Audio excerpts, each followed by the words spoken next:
안녕하십니까? 키가 큰 분들이 많구나.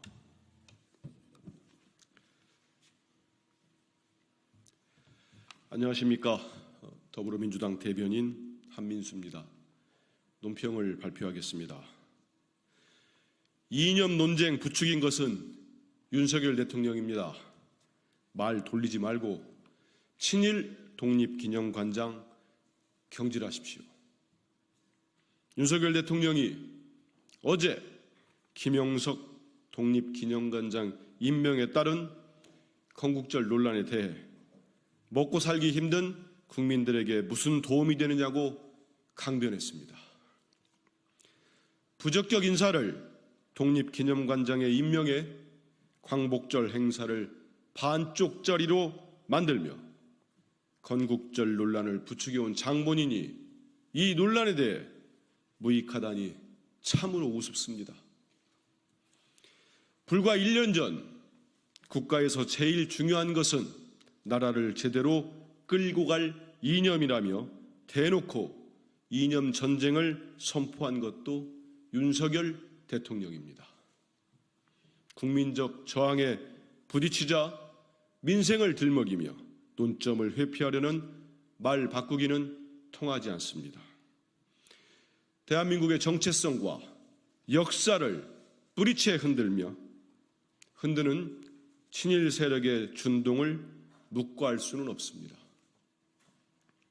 더욱이 윤석열 대통령의 낙하산을 타고 역사와 교육 관련 기관에 친일 인사들이 흩뿌려지고 있습니다.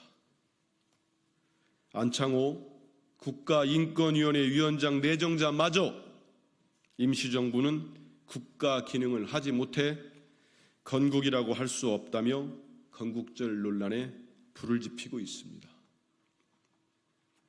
국민은 윤석열 정권의 1919년 3.1운동으로 건립된 대한민국 임시정부의 법통과 항일 독립운동의 정신을 파괴할 권한을 주지 않았습니다. 윤석열 대통령은 기어코 15일 광복절 경축식을 반쪽짜리 행사로 만들 셈입니까? 지금이라도 자신이 자초한 이념 논란에 대해 사과하고 자신이 임명한 친일 인사들을 경질하십시오. 국민께서는 대한민국의 역사를 파괴하고 대한민국의 정통성을 무너뜨리는 윤석열 대통령을 결코 용납하지 않을 것입니다. 휘하장병의 죽음에도 아무런 책임이 없는 사단장에게 다시 하겠습니다. 휘하장병의 죽음에도 아무런 책임지지 않는 사단장에게 사경음을 주는 게 윤석열식 공정이고 상식입니까? 임성근 전 해병대 1사단장이 올해 상여금으로 800여만 원을 수령한 것으로 나타났습니다. 휘하장병의 죽음도 외면하는 파렴치한 지휘관이 무슨 명목으로 상여금을 받았습니까? 반면 맡은 바 소임을 다하다 억울하게 항명죄를 뒤집어 쓴 박정훈 전 수사단장은 단 한 푼의 상여금도 받지 못했습니다. 이것이 윤석열 정부가 말하는 공정이고 상식입니까? 윤석열 정부는 공정과 상식, 법과 정의를 입에 올리기 부끄럽지도 않습니까? 해병대원 순직 사건이 발생한 지 1년이 지났습니다. 그러나 여전히 진실 규명은 더디고 임 전 사단장과 수사 위압 의혹 관련자들은 진실로부터 도망치기 바쁩니다. 해병대원 순직 사건과 수사 위압 의혹의 진실을 밝히는 것은 한 천년 병사의 억울한 한을 풀어주는 문제만이 아닙니다. 무너질 대로 무너진 군 기강을 바로 세우고 군화대한 우리 국민의 믿음을 되찾기 위해서도 필수적입니다.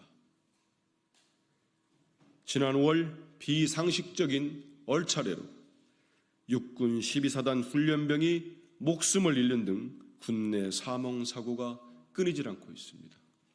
그런데 군사경찰 수사대장이 보강수사를 희망하는 유족에게 욕설을 했다고 합니다. 이런 군의 나라의 안보를 맡길 수 있겠습니까? 부모가 이런 군대의 자식들을 맡길 수 있겠습니까? 더불어민주당은 순직해병 특검법을 시작으로 무너진 군의 기강을 바로 세우고 진실 규명을 통해 잃어버린 군의 신뢰를 회복하겠습니다.